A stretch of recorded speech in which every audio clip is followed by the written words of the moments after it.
Hello दोस्तों, नमस्कार। स्वागत है आप सभी का आपके अपने यूट्यूब चैनल संघर्ष पाठशाला में। आज मैं आपको कक्षा 12 के लिए हिंदी पद्य साहित्य के इतिहास में बहुविकल्पी कुछ प्रश्न हैं उसको बताने जा रहा हूं दोस्तों। तो देखेंगे हम लोग। सबसे पहला प्रश्न है भाई, हिंदी साहित्य के किस काल को स्वर्ण युग कहा जाता है? हिंदी साहित्य के किस काल को स्वर्ण युग कहा जाता है? तो हिंदी साहित्य के भक्ति काल को स्वर्ण युग कहा जाता है। ठीक है भाई, भक्ति काल को स्वर्ण युग कहा जाता है। आगे देखेंगे हम लोग। दूसरा प्रश्न है भाई, कामायनी किस युग की रचना है? कामायनी किस युग की रचना है? तो कामायनी छायावादी युग की रचना है। ठीक है भाई, कामायनी छायावादी युग की रचना है। बात समझ आ रही है? आगे देखेंगे हम लोग। अगला प्रश्न है साहित्य लहरी के रचयिता कौन है? साहित्य लहरी के रचयिता कौन है? तो साहित्य लहरी के रचयिता हैं सूरदास जी। साहित्य लहरी के रचयिता हैं सूरदास जी। ठीक है भाई, आगे देखेंगे हम लोग। अगला प्रश्न है, कामायनी किसकी रचना है? अभी आए थे कि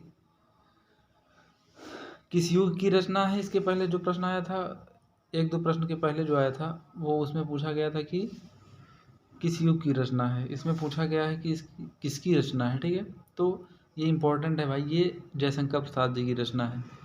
कामायनी छायावादी युग की रचना है और जयशंकर प्रसाद जी की रचना है। ठीक है भाई, आगे देखेंगे हम लोग।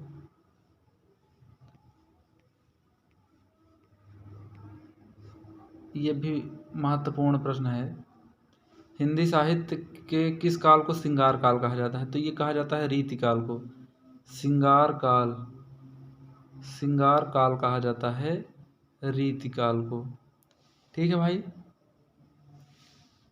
स्वर्ण युग कहा जाता है भक्ति काल को और श्रृंगार काल कहा जाता है रीति काल को। ठीक है भाई, आगे देखेंगे हम लोग।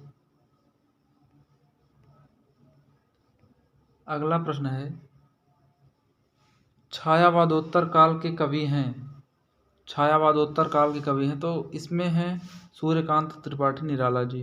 ठीक है भाई, सूर्यकांत त्रिपाठी निराला जी छायावादोत्तर काल के कवि हैं।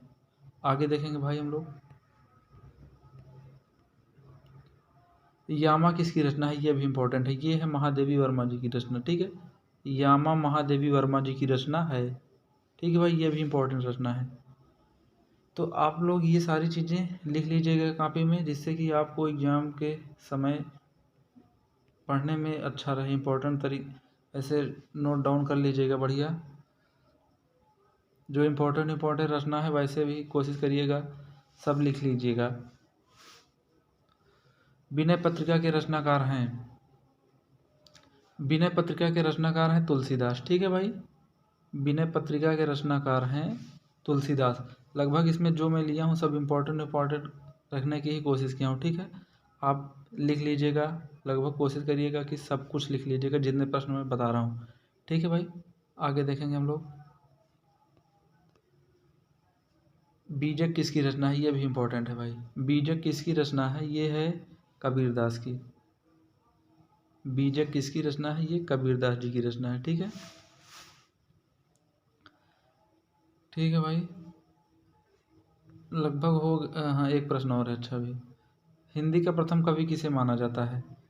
हिंदी के प्रथम कवि हैं सरहपा।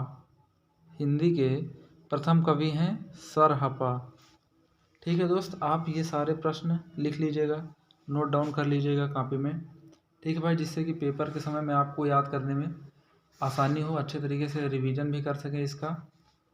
और कोई डाउट हो तो आप कमेंट में हमसे पूछ सकते हैं। वीडियो देखने के लिए बहुत बहुत धन्यवाद। वीडियो अच्छा लगा हो तो लाइक कीजिए। कुछ सलाह देना चाहते हैं तो आप कमेंट बॉक्स में कमेंट करके बता सकते हैं। कोई डाउट हो तो पूछ सकते हैं। ठीक है भाई, मिलते हैं हम लोग नेक्स्ट वीडियो में। तब तक के लिए नमस्कार, बाय बाय।